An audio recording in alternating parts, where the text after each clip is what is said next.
Xin mến chào quý khán thính giả đã đến với kênh Lúa Vàng. Trong chuyên mục đọc truyện đêm khuya đêm nay, chúng tôi xin gửi đến quý vị truyện ngắn Đánh mất chính mình. Câu chuyện được chúng tôi sưu tầm trong một dịp rất tình cờ, rất ấn tượng bởi bài học cực kỳ sâu sắc mà nó đã đọng lại. Xin kể để quý vị cùng lắng nghe. Chúc quý vị có thời gian nghe chuyện vui vẻ. Đừng quên bình luận và ấn đăng ký để ủng hộ kênh, chia sẻ để nhiều người cùng được thưởng thức những câu chuyện hay quý vị nhé. Còn bây giờ dưới diễn đọc của Thu Hà, xin mời quý vị chúng ta cùng thưởng thức.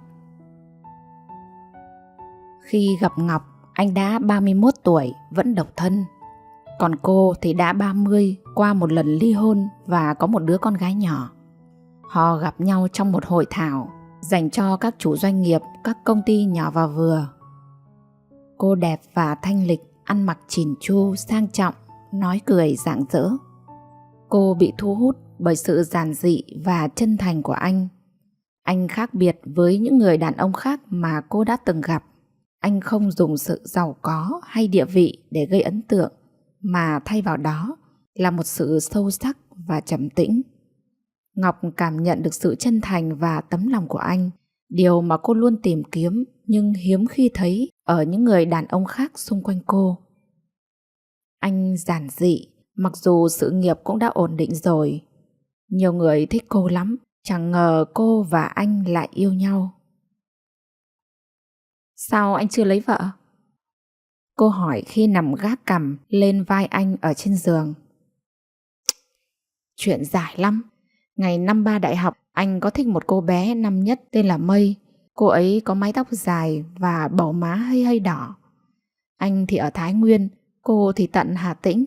Yêu tưởng chết đi sống lại, rung động tâm can, nắm tay nhau một cái rồi cứ thế đi hết những năm tháng giảng đường. Cô bé hồn nhiên, ngây thơ, anh trầm tĩnh, ít nói. Đúng là một cặp đôi hoàn hảo. Bạn bè nói nhanh nhanh cho bọn tao đi ăn cưới. Anh bảo chỉ cần ra trường có việc là sẽ cưới cô ngay. Anh tốt nghiệp trước, đi làm trong một công ty về sữa, lương 5 triệu. Có tiết kiệm thế nào cũng chỉ phụ cô được 1 triệu tiền ăn. Nhưng mà tình yêu đẹp lắm, cũng chưa thể lấy nhau. Rồi cô cũng tốt nghiệp, bố mẹ gọi về làm ở quê. Sẵn nong sẵn né, ông bà chạy mất đôi trăm triệu để dọn đường. Mây bảo, em phải về thôi, anh theo em về Hà Tĩnh nhá. Anh sao có thể, bố mẹ thì ở Thái Nguyên làm ruộng, hai đứa em còn đang đi học. Vì phụ cô mỗi tháng 1 triệu mà mấy năm qua anh không giúp được gì cho gia đình. Hà Nội về Thái Nguyên thì chỉ hơn 1 tiếng. Ít ra mỗi tháng anh còn phóng con xe quay cổ lỗ về thăm bố mẹ. Hà Tĩnh thì xa quá, mảnh đất anh chưa từng đặt chân. Biết làm gì để sống, để có tiền nuôi cô, nuôi cả nhà. Ngày cô lên xe khách về quê, anh đau đớn như vỡ từng mảnh. 4 năm yêu nhau biết bao nhiêu kỷ niệm. Cái thùng tôn đựng quần áo anh vác cho cô vừa đặt xuống đúng lúc cô nhào vào ôm anh. Bắp chân cứa vào góc thùng, cô ngồi thụp xuống khóc. Máu dịn ra trên vết xước dài, cứa vào lòng anh, cứa vào sự bất lực không có câu trả lời cho tương lai. Chờ anh nhé, chỉ mấy năm anh có tiền, anh lo được cho em thì chúng mình cưới. Anh muốn lo cho em cả đời này. Cô dĩ nhiên không chờ được. Áp lực gia đình, tuổi tác đã lớn so với ở quê. Cô đi lấy chồng. Báo tin cho anh, Mây khóc nấc. Anh cũng âm thầm rơi lệ. Cuộc đời này chỉ cần đơn giản gặp người mình yêu rồi cưới, cứ thế yên ổn sống đến cuối đời. Sao họ không thể? Biết bao mối tình thanh mai trúc mã cứ thế ra đi, chỉ vì khoảng cách địa lý vô tình. Sau này anh có yêu thêm một vài cô nữa, nhưng tình yêu không tới. Cứ nhạt nhạt, chẳng thể nào tìm được cảm giác rung động thâm tình như ban đầu, nên giờ cũng thôi. Đến giờ nghĩ lại vết xước ấy, anh vẫn đau. Chắc chắn nó sẽ thành sẹo. Anh bảo với Ngọc như thế. Ôi, lãng mạn thế. Cô cười. Một vết sẹo trên chân và một vết sẹo trong tâm hồn. Giờ anh vẫn yêu cô Mây ấy hả? Không hẳn, nhưng cô ấy là cả tuổi thanh xuân của anh, là động lực để anh căm ghét sự nghèo đói. Nói gì thì nói, nhờ cô ấy anh mới cố gắng có được ngày hôm nay. Tuổi trẻ của anh hối hận nhất là khi chưa có gì mà gặp người mình muốn chăm sóc cả đời. Dù có quá khứ phức tạp và đôi lúc không chắc chắn về tương lai, Ngọc vẫn quyết định ở bên anh. Cô nhìn thấy sự chân thành và lòng quyết tâm của anh với mong muốn có một cuộc sống tốt đẹp hơn. Ngọc tin rằng với tình yêu và sự hỗ trợ của cô, anh có thể vượt qua mọi khó khăn và trở thành một người đàn ông tốt. Cô thấy mình có thể là người đồng hành và giúp anh phát triển. Anh và Ngọc hợp nhau. Về cơ bản, cách giải quyết công việc, các mối quan hệ, suy nghĩ tương đồng. Ngoài yêu đương, còn như hai người bạn, anh có thể bàn bạc với cô đủ mọi thứ. Ở nhiều phương diện, cô còn sắc sảo và quyết đoán hơn anh. Anh về ở với cô, nhưng vẫn mua thêm một căn hộ cách tầng trong khu chung cư cao cấp để đứa em út ở. Rồi thỉnh thoảng bố mẹ lên thăm, còn có chỗ nghỉ lại.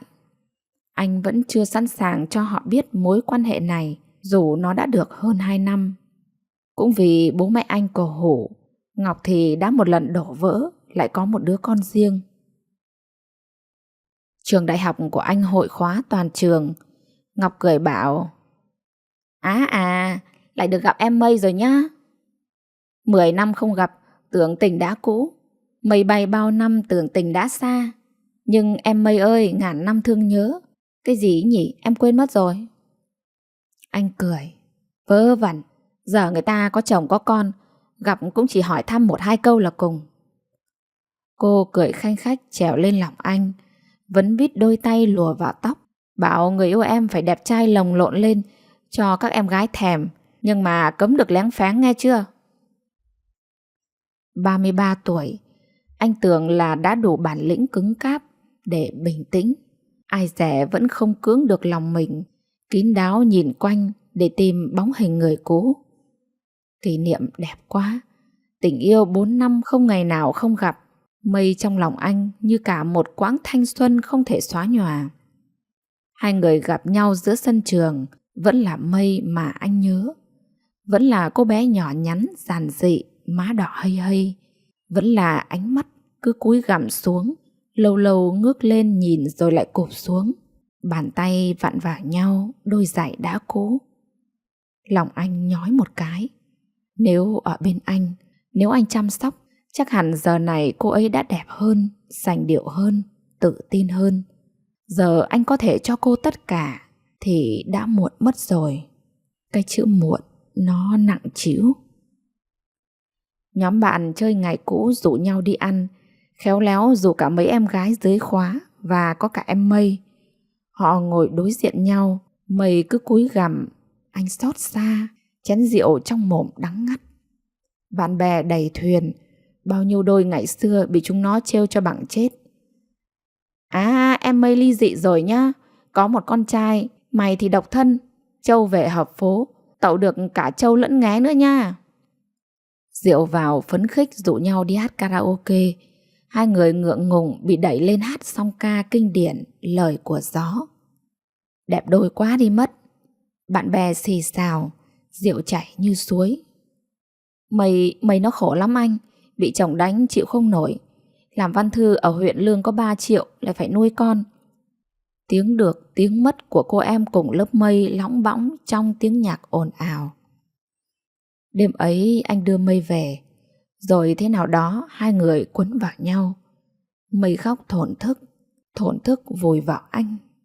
Đêm ấy anh không về, anh nhắn với Ngọc: anh say quá, cả bọn về cả nhà thằng Chiến ngủ ôn lại kỷ niệm xưa. Cô nhắn mặt cười: vậy anh đi đi, mai về sớm với em, nhớ anh lắm. Đêm ấy là Diệu đã ngủ với Mây. Anh chỉ còn loáng thoáng nhớ cô nằm im, hai má đỏ bừng. Anh chỉ nhớ anh ôm bắp chân cô ấy, hôn lên vết sẹo ấy rất lâu, rất lâu. Sáng hôm sau chủ nhật Mây về Hà Tĩnh sớm. Anh gọi taxi cho cô, không quên trả thừa tiền cho người lái xe, cẩn thận dặn đưa cô về đến tận nhà. Anh loanh quanh trong căn phòng khách sạn một lúc lâu, không rõ tâm trạng của chính mình. Suốt 4 năm yêu nhau, chỉ cầm tay và đôi khi liều mình môi chạm môi em một cái. Giờ chỉ một lần gặp lại đã đi đến tận cùng. 1 tháng sau đó, bâng quơ tin nhắn đi lại, thi thoảng điện thoại chuyện trò. Mây vẫn ngây thơ như thế, chỉ biết vâng dạ khi anh dặn dò cô ăn uống, giữ gìn sức khỏe. Anh nhờ bạn gái thân cùng quê cùng lớp với Mây chuyển cho cô 10 triệu. Anh bảo gửi nhờ cô mua quà cho con trai, lo cho con học hành. 1 tháng rưỡi sau, Mây gọi điện giọng run run. Anh ơi, em có thai rồi. Chiều hôm ấy, anh ngồi trên ghế salon trong căn hộ của mình hút thuốc triền miên. 33 năm, anh lý trí đặt mục tiêu cho cuộc đời. Thành công lạnh lùng với những thương vụ, mạnh mẽ trước những biến cố. Và giờ đây, anh không hiểu nổi bản thân mình muốn gì. Ngọc không thấy anh lên nhà ăn cơm, thằng em út bảo anh ngồi ở dưới. Cô vội vàng xuống tìm anh. Sao thế cưng? Mặt nghệt kia. Nói em nghe xem nào. Anh không thể cất lời. Anh không thể nói rằng anh đã ngủ với người yêu cũ và cô ấy đã có thai. Cổ họng anh nghẹn đắng, như có cục đá chẹn lại. Lưỡi anh cứng đơ. Công việc thôi mà em. Anh Hâm, công việc thì có cái gì? Chúng mình đã trải qua biết bao nhiêu khó khăn rồi. Giờ có việc gì mà mình không giải quyết được? Mất hết còn làm lại được mà anh. Yên tâm, không sao đâu, có em đây rồi. Cô quấn tay lên cổ anh, dụi dụi đầu vào hõm vai, rồi kê cằm lên sát tay anh thì thầm. Nào, nói em nghe đi. Từ ngày quen nhau, lần đầu tiên anh thấy cô khóc. Người đàn bà kiêu hãnh thành đạt lúc nào cũng tự chủ và tươi tắn, giờ đổ sụp xuống ghế, nấc nghẹn thành từng tiếng bẽ bàng. Sao lại như thế chứ? Anh không biết phải làm gì, không biết nói với cô ra sao. Rồi cô nhìn thẳng vào mắt anh. Giờ thì anh đã có thể chăm lo cho cô ấy cả đời được như anh ước nguyện rồi. Chúc mừng anh. Thật may là chúng mình không có hôn thú, không có ràng buộc. Những khoản đầu tư chung đứng tên em sẽ làm giấy tờ cho anh. Công việc có liên quan chúng ta sẽ từ từ tách riêng từng mục ra. Anh thấy mình nhục nhã, tưởng rằng mạnh mẽ lắm. Hóa ra cũng chỉ là một thằng hèn, không cách nào quản trị nổi cuộc sống của chính bản thân mình, tối như tơ vò, để hết người phụ nữ này đến người phụ nữ khác đau lòng khổ sở. Ngọc lên nhà cẩn thận sắp xếp từng món đồ, quần áo, đồ dùng cá nhân, tất, giày vào các vali cho thằng em út mang xuống cho anh. Ngoài đôi mắt đỏ hoe sót lại, cái cách cô điềm tĩnh ngồi soạn, cái cách cô dặn thằng em từng thứ, không giống như người vừa bị đâm một nhát vào tim. 1 tháng sau, anh đón Mây xuống Hà Nội. Không thể để bụng cô mỗi lúc một to mà vẫn ở quê, trong con mắt dị nghị của người đời. Ngày nào cô cũng khóc. Đứa em út của anh ngồi thở ra dưới ánh nắng xiên xiên buổi chiều, hắt vào phòng khách choáng váng. Nó chỉ có một chị dâu. Người mua thức ăn trái cây đầy tủ lạnh hàng tuần là chị. Người ép nó uống thuốc khi cảm sốt là chị. Người quát mắng nó khi nó không chịu đi làm cũng là chị. Người mua cho nó từng đôi tất, từng cái khăn cũng là chị. Người phụ nữ khép nép quê mùa ngồi trước mặt nó xa lạ quá. Cô ấy đang liếc mắt nhìn khắp một vòng quanh căn nhà, rụt rè hỏi nó rằng nhà vệ sinh ở đâu. Anh đi đi về lặng lẽ như cái bóng, vốn đã trầm tĩnh, nay lại càng trầm hơn. Nhưng anh vẫn quan tâm Mây, vẫn đưa tiền cho cô, hướng dẫn cô các thứ trong nhà, dặn cô đừng nghĩ ngợi để con khỏe mạnh. Thằng em út nhất định hàng tối lên nhà Ngọc ăn cơm. Nó nói lén với anh. Chị bảo em coi chị như chị gái, em cũng muốn lên cho chị đỡ buồn. Anh với chị Mây cứ thoải mái chủ động ăn uống đi nhé. Anh chẳng còn biết nói gì, định bụng cho qua đợt bận rộn này sẽ tìm cách mua căn nhà khác cách xa xa để đỡ phiền tới Ngọc. Nhưng anh nhớ cô. Những cảm xúc anh nghĩ rằng rất bình thường, không thể so sánh với những rung động tâm can thuở đầu đời như với Mây, hóa ra lại là thứ không cùng hệ quy chiếu để mà so sánh. Cô cùng anh nắm tay đi du lịch khắp nơi. Cô nói tiếng Anh tốt hơn, là người chủ động đặt vé, đặt phòng, lôi anh ra khỏi vẻ ngoài trầm tĩnh để khám phá thế giới như trẻ thơ. Cô cùng anh đi giao tế. Cô sang trọng lịch lãm, khéo léo quảng giao, giúp anh bao nhiêu thương vụ lấy được dễ dàng. Cô gợi cảm trên giường, quấn quýt khêu gợi, cùng anh hồn hển đi lên những cảm xúc chưa bao giờ có. Lúc ấy anh lại ngu ngốc, chỉ coi đó là chuyện trên giường. Giờ anh mới biết đó chính là tình yêu. Vẫn là muộn mất rồi. Cả đời anh là những chữ muộn. Hơn 10 năm lăn lộn cuộc sống, tưởng đã biết nhiều, hóa ra những thứ không có được tưởng là quý giá, lại là chuyện chỉ có thể vĩnh viễn xếp yên quý giá ấy trong quá khứ mà thôi. Mây không quen được với cuộc sống ở đây, vẫn cứ ngày nào cô cũng khóc. Cô khóc vì thằng em anh bực mình khi cô làm dây màu quần áo giặt không để riêng. Cô khóc khi nó lạnh nhạt nhìn cô, không biết dùng lò nướng, rồi quay người đóng cửa phòng.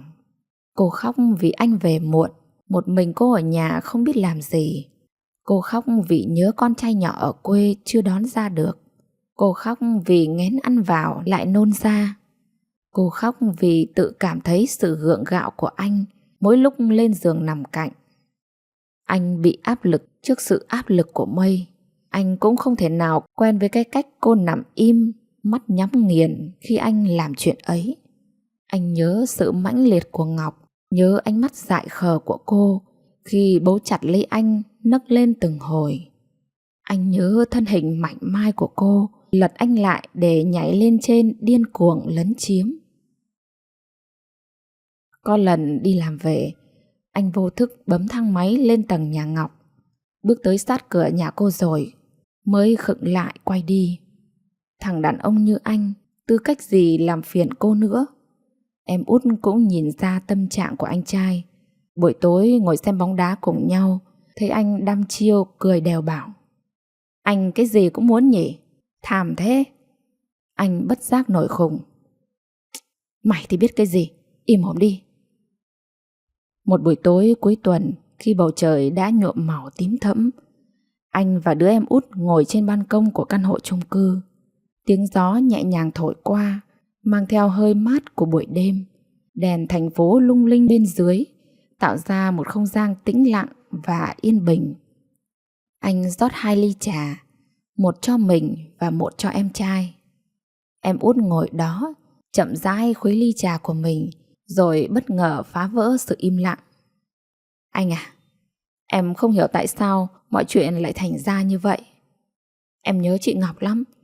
Chị ấy lúc nào cũng tốt với em. Em cảm thấy rất gần gũi và ấm áp khi có chị bên cạnh. Anh im lặng một lúc rồi thở dài, đôi mắt nhìn xa xăm về phía thành phố. Anh cũng vậy. Ngọc là một người phụ nữ tuyệt vời. Cô ấy biết cách chăm sóc và làm cho mọi người xung quanh cảm thấy hạnh phúc. Nhưng có lẽ anh đã quá ích kỷ. Anh đã không biết trân trọng những gì mình đã có, đến khi mất rồi mới nhận ra. Vậy anh có hối hận không? Về tất cả những gì đã xảy ra ấy, về chị Ngọc và cả chị Mây nữa. Anh cúi đầu, đôi tay siết chặt ly trà. Có chứ. Anh hối hận rất nhiều. Hối hận vì đã không thể giữ được tình yêu của Ngọc. Hối hận vì đã làm tổn thương Mây. Anh không ngờ rằng những quyết định của mình lại dẫn đến nhiều đau khổ cho người khác. Đôi khi anh chỉ muốn quay lại thời gian, sửa chữa mọi sai lầm. Em út im lặng một lúc rồi lên tiếng, giọng trầm ngâm. Em nghĩ dù thế nào đi nữa, cuộc sống vẫn phải tiếp tục. Em tin rằng anh đã học được điều đó từ tất cả những gì đã xảy ra. Anh luôn là người em ngưỡng mộ vì sự kiên định và quyết đoán. Thôi đừng tự trách mình nữa. Hãy nhìn về phía trước và tìm cách cho mọi thứ tốt đẹp hơn. Anh ngước lên nhìn vào mắt em. Trong ánh mắt đó, anh thấy sự ấm áp và động viên chân thành. Anh khẽ gật đầu, lòng nhẹ nhõm hơn một chút. Cảm ơn em, anh sẽ cố gắng. Một buổi chiều, Mây đang lúi húi dọn bếp, giật mình văng cái thớt lên ngón chân rồi ngồi thụp xuống. Anh vẫn chưa định thần, không biết não xử lý cái gì mà vẫn ngồi im trên ghế, không chạy lại đỡ cô. Mây khóc òa lên. Cuộc sống cứ thế trôi. Thằng em bảo chị Ngọc đẩy anh tán, toàn đại gia. Chị ấy sắp có người yêu rồi. Hôm qua đã rủ em đi ăn cùng với mấy anh, giới thiệu em là em họ. Đêm ấy anh lái xe vô định, mở cửa xe để gió lạnh tạt vào mặt. Mây gọi điện liên tục, sợ anh làm sao. Anh bảo em ngủ đi, xong việc anh về. Mây lý nhí. Anh đi với cái cô Ngọc ấy gì? Em biết hết rồi. Giờ anh tính thế nào với mẹ con em? Anh gắt lên. Không Ngọc nào hết, em thôi đi để cho anh được yên. Mây lại khóc. Tiếng khóc to dần, rồi gào lên như trút ra nỗi niềm uẩn ức của cô chịu đựng bấy lâu nay. Anh nghe loáng thoáng tiếng đập đồ đạc lẫn trong tiếng gào khóc ai oán của Mây ở đầu dây bên kia, rồi dập máy. Ngọc nhắn tin. Bình tĩnh lại anh. Mình lớn rồi, làm gì cũng nghĩ kỹ. Đã làm thì phải chịu trách nhiệm. Em mong anh bằng lòng với những gì anh có và làm cho nó tốt hơn. Về đi, đừng làm thằng em và cô ấy lo lắng nữa. Cô ấy vừa chạy lên nhà em vừa đập cửa. Đây là lần cuối cùng em nhắn anh. Sau này mong anh đừng để ảnh hưởng đến cuộc sống của nhau. Anh dừng xe bên đường, căm ghét chính mình, căm ghét sự hèn hạ và ngu dốt của bản thân, căm ghét cái quá khứ nghèo khổ, đến mức ám ảnh mãi về việc không lo nổi cho một người phụ nữ. Để rồi cái ám ảnh đấy, nó làm cho anh cứ ôm mãi hình bóng của thanh xuân, là cảm giác từng bất lực và muốn được thể hiện sự bù đắp. Là ngu nối tiếp ngu, là không thoát ra để hiểu cái thực tại mới là phù hợp với bản thân mình. Tuổi thơ của Ngọc đầy những kỷ niệm buồn và thử thách đã tôi luyện nên tính cách mạnh mẽ và độc lập của cô. Cô sinh ra trong một gia đình không hạnh phúc. Bố mẹ cô thường xuyên cãi vã và cuối cùng đã quyết định ly hôn khi cô mới 8 tuổi. Sau đó cả hai người đều đi tìm cuộc sống mới, để lại Ngọc sống với bà ngoại già yếu ở một vùng quê nghèo. Bà ngoại là người duy nhất chăm sóc và yêu thương cô, nhưng cuộc sống khốn khó, Ngọc phải tự mình làm nhiều công việc để phụ giúp bà, từ nấu ăn, giặt giũ đến chăm sóc vườn tược. Cô không chỉ phải học cách chăm sóc bản thân mà còn học cách tự lập từ rất sớm. Khi lớn lên, Ngọc quyết định rời quê lên thành phố học đại học và tìm kiếm cơ hội đổi đời. Cô tự mình làm việc để trang trải học phí và sinh hoạt, từ bưng bê quán cà phê đến làm gia sư. Những khó khăn và thử thách đã khiến cô trở nên mạnh mẽ và tự tin. Cô học cách đối mặt với cuộc sống và không bao giờ cho phép mình yếu đuối hay phụ thuộc vào người khác. Tuổi thơ đầy khắc nghiệt đã giúp Ngọc xây dựng một tinh thần thép, một ý chí kiên định để vươn lên trong cuộc sống. Cô quyết tâm không bao giờ để bản thân mình bị yếu đuối hay lệ thuộc, luôn chủ động trong mọi tình huống và dũng cảm đối diện với mọi thử thách. Chính những trải nghiệm đau thương đó đã giúp cô trở thành một người phụ nữ tự chủ, luôn nỗ lực để tạo ra hạnh phúc cho mình. Anh nhớ có lần Ngọc kể, cô quyết định chia tay người chồng cũ vì anh ta tán tỉnh lăng nhăng, yêu vợ nhưng thích xung quanh mình phải có vài bóng hồng ngưỡng mộ để thỏa mãn cái tôi đắt giá. Cô không chấp nhận sự phản bội. Khi không là tất cả thì sẽ không là gì. Dù đã cố gắng hết sức để giữ gìn hạnh phúc gia đình, nhưng cô nhận ra rằng mình không thể chấp nhận được sự lừa dối. Cô tin rằng tình yêu đích thực phải dựa trên sự tôn trọng và thủy chung. Ngọc quyết định ly hôn. Khi cô nhận ra rằng hạnh phúc không chỉ đầy đủ về vật chất hay thành công ngoài xã hội, cô chọn tự giải thoát bản thân để tìm lại sự tự do và lòng tự trọng của mình. Sau ly hôn, dù phải đối mặt với nhiều khó khăn, cô một mình phải nuôi dưỡng con gái, đồng thời nỗ lực duy trì công việc của mình. Tuy nhiên, với sự mạnh mẽ và quyết tâm, cô vượt qua tất cả. Và Ngọc luôn tin rằng con gái mình cũng xứng đáng được sống trong một môi trường gia đình tích cực và đầy ắp sự yêu thương. Điều đó giúp cô thêm quyết tâm để vượt qua những khó khăn, không chỉ để bảo đảm cuộc sống đầy đủ cho con gái. Cô nghĩ rằng mình phải là hình mẫu tốt nhất cho con gái mình. Anh cứ ngồi như thế khi ánh sáng đầu tiên của một ngày mới lóe lên ở phía chân trời. Lâu thật lâu anh nhắn lại cho Ngọc: Anh xin lỗi em. Và cô không bao giờ nhắn lại nữa. Anh đã từng có cô, đã từng có ngôi nhà ấm áp tràn đầy tiếng cười khanh khách của cô ấy. Còn bây giờ, ngồi giữa đường, anh sợ hãi khi nghĩ về ngôi nhà của chính mình. Ngôi nhà mà thời thanh xuân của anh sẵn sàng đánh đổi tất cả để có nó. Có tiền, có mây, có thể chăm sóc lo lắng cho cô cả đời. Giờ chỉ là bế tắc và ác mộng. Ai rồi cũng khác. Chúng ta không thể sống bằng hiện tại, nhưng ôm ấp bóng hình quá khứ như căn bệnh tâm thần ám ảnh cho cả cuộc đời. Khi mất Ngọc, anh rơi vào một khoảng trống sâu thẳm của sự cô đơn và hối tiếc.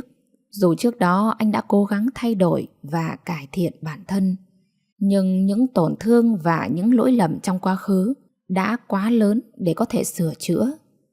Sau khi Ngọc rời đi, anh cảm nhận rõ ràng hơn bao giờ hết sự thiếu vắng của tình yêu và sự ủng hộ mà cô mang lại.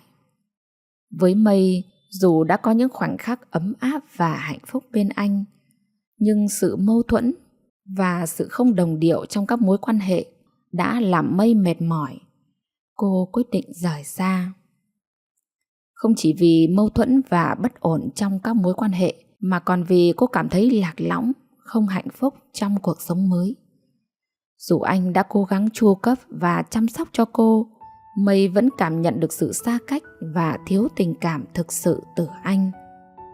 Cảm giác bị lạc lõng và cô đơn trong căn nhà mà cô không quen thuộc, cùng với áp lực của việc phải thích nghi với cuộc sống đô thị xa lạ, khiến Mây trở nên khổ sở.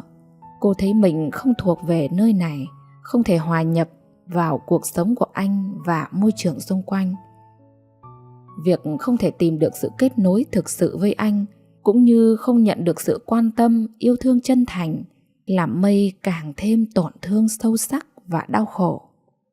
Mặc dù anh đã từng là tình yêu đầu đời của cô, nhưng những gì họ từng có giờ đây chỉ là những kỷ niệm. Tình cảm hiện tại giữa họ không còn là tình yêu mãnh liệt như trước, mà chỉ là một sự ràng buộc gượng gạo. Anh vẫn dành tình cảm lớn cho Ngọc, và sự hiện diện của Mây chỉ làm anh thêm rối bời và mệt mỏi. Mây quyết định rời xa anh là điều tốt nhất cho cả hai. Cô muốn tìm kiếm một cuộc sống mới, nơi cô có thể thực sự là chính mình và tìm thấy hạnh phúc mà cô xứng đáng có được. Mây ra đi giải thoát cho anh, để anh có thể tìm lại sự bình yên trong lòng và sắp xếp lại cuộc sống của mình. Cô hy vọng rằng ở nơi khác, cô có thể bắt đầu lại từ đầu và xây dựng một cuộc sống mới tốt đẹp hơn. Anh mất đi cả Ngọc và Mây, hai người phụ nữ mà anh yêu thương nhất của cuộc đời mình. Và điều đó là một nỗi đau mà anh phải mang theo suốt phần đời còn lại.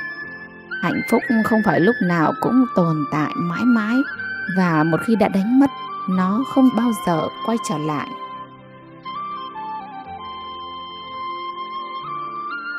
Quý vị thân mến, quý vị vừa nghe xong truyện ngắn Đánh mất chính mình qua diễn đọc của Thu Hà. Sau khi nghe xong bộ truyện này, quý vị có cảm nhận như thế nào? Hãy để lại bình luận để cho Lúa Vàng được biết nhé. Còn bây giờ xin chúc quý vị có một giấc ngủ thật ngon. Xin kính chào và hẹn gặp lại.